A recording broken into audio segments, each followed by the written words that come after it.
Hey guys, welcome back to the lab. Today at the bench, I am finishing up this 1880s heirloom partially leather-bound volume for my client, and that will involve reattaching the spine label to this book. So what I'm doing right now before I put the book in the press is I'm checking to make sure I'm putting it in the expected direction, or like right side up away from me. And that's so that I don't re-adhere the spine label to this book upside down. That's an easy mistake to make. The book looks the same when it's closed at this point. And so I would rather not have to do that part over again. And so I'm just double checking to save myself some grief.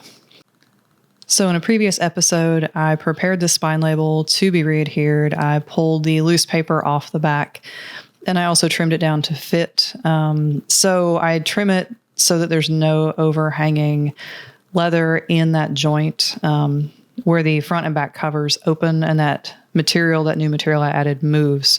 If the spine label leather hangs over onto that, it will just wiggle loose over time.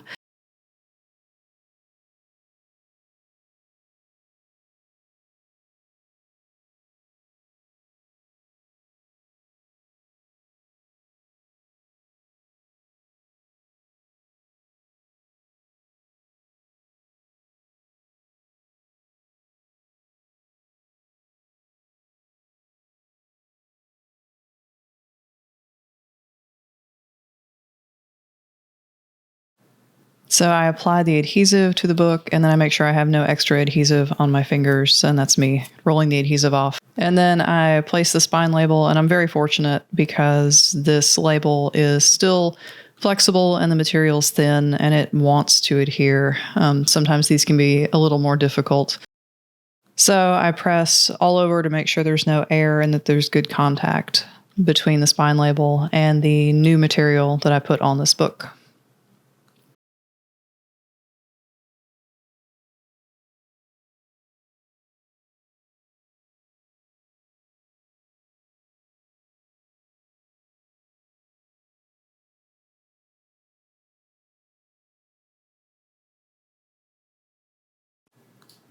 And then I get my sheet of woven Tyvek to make sure that my weights do not stick to any glue that may have come out.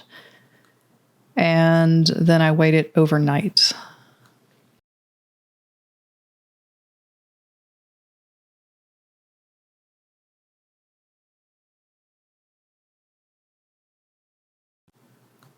And so now we have kind of a throwback to the beginning of the treatment, and this is how the book looked when I first got it.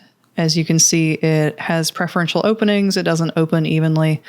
It's not well supported. The Inband core has come loose. Here is the broken leather in the joint, and that was at the head and tail in all four joints.